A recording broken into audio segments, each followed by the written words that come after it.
Riding in the mountains is exactly what mountain bikes were designed for, but it does require a little bit more planning than your local loop. Here's how to pack for a big mountain adventure.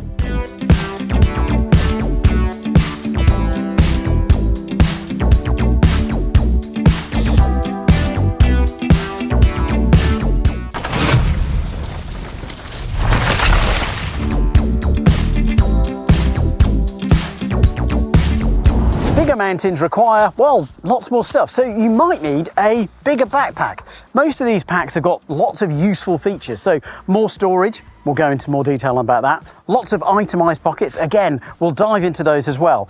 This one's got a really comfy back, so you're not going to get really sweaty as well. A good waist strap and a good sternum strap, and some other features which we'll dive into now.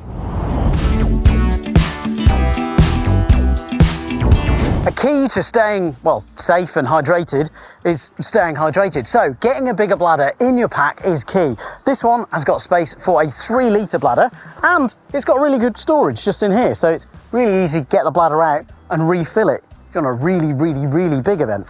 This Camelback bladder has also got nice hose, and it's got a really good on and off valve on the hose. So if you kind of leave your pack down, it's not going to dribble fluid everywhere. It's handy to have. We're staying watered. The other thing that we need to stay is fed. So if you've got a bigger pack, which I think is essential on these bigger mountain days, it's time to pack lots of snacks. So yeah, I've got some naughty candies, I've got healthy bananas, and deep down I've got more snack bars. And then I've got an in case of emergency, other bar, deep down. Take lots of snacks, do take some extras as well. It sounds daft, but there's always someone or one of your pals that doesn't pack stuff. And well, yeah, a bonking pal in the middle of a ride is never a good thing. When I say bonk, I mean to completely run out of energy. It's a bit like marathon runners when they say they hit the wall, so not rude. Another one for the bag is tools. Now, you probably carry a little multi-tool around with you on your local loop because, well, it might not be that far to get back. But I think carrying much more than this is a good idea. So, multi-tool tick, backup tool, really good idea. And when you're getting your backup tool, there's, I guess, a couple of key things. A, make sure that you've got all the tools that you need for your bike. Often you might have a T25 somewhere hidden, or maybe a T30. And if you haven't got it when you need to tighten it, you can be a bit in a puzzle. Next thing that's really useful is a chain tool. And I mean a proper one. Lots of them come with mini tools, but having one that's dedicated and you can actually hold and tighten is really useful. Next up, related to that, is, this one's often overlooked, and that's a quick link tool. This one snaps together so you can unhinge and pop open those quick links. It's also got spare quick links, so those are essential too. These, as you may have guessed, are multi-purpose tools because these are decent tyre levers. Again, they're often overlooked. I know back in the day, lots of tyres were quite easy to take off the rim.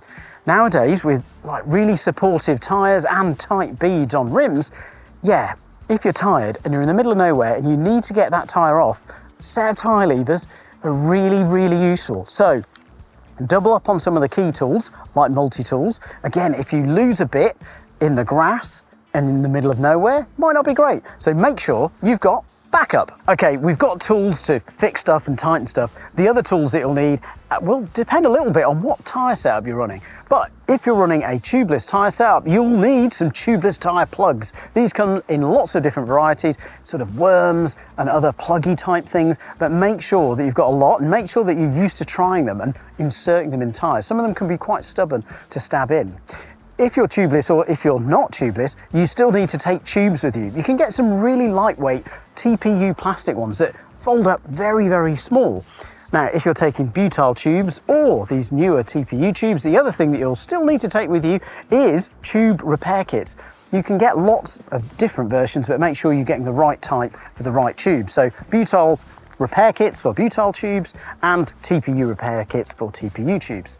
The other thing to bring is also a tyre boot. Often people get a little bit confused, but essentially it's a really tough, hard, strong sticker that can save your ride. It's about the same size as a credit card and it's got a really strong adhesive on the inside. You use it with a tube to repair a really big slash on your sidewall. And well, run one, because if you don't run one, you'll get a huge slash. I know from experience. And of course, last but not least, tube or tubeless, one of the key things that you'll need is a way to inflate it. And a pump like this that's dual action is a really quick way of getting more air back in your tube or your tyre.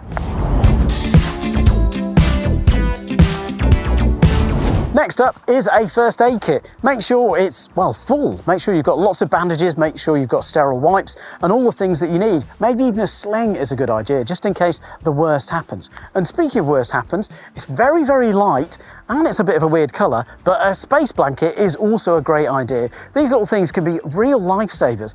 If you're stuck out in the middle of nowhere and the weather takes a turn, then having something like this to wrap yourself up in to try and stay warm while either help gets to you or one of your friends gets to you, well, that can make the difference between life and, well, something quite grim where you're not riding bikes much.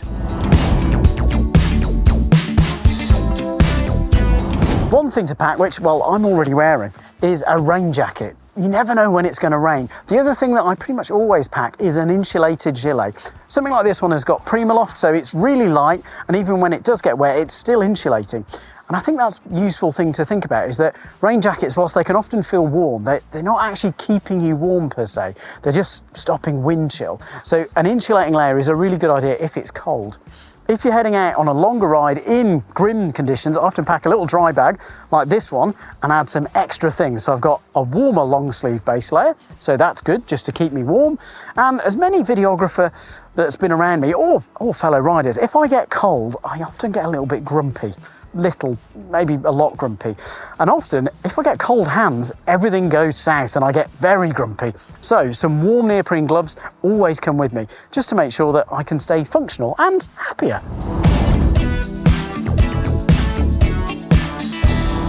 Thanks to the wonder of the 23-degree axis that we spin on, daylight's not the same all the time, and it's caught me out before where I've just run out of daylight. And if that happens where you're in the middle of nowhere and you're trying to navigate, things can get from tricky to, well, almost, well, dangerous. So packing a torch for your bike and a head torch to help you navigate, a really good idea. Bonus of a head torch is that, well, if something breaks on your bike, it's going to be on your head, so you can see what your hands are doing. Sometimes with torches, it's not so easy. So if you're going long, take extra lights.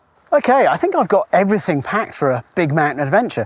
Of course, if I've forgotten something or you've got a special item that you always pack, do mention it in the comments below. Cheers.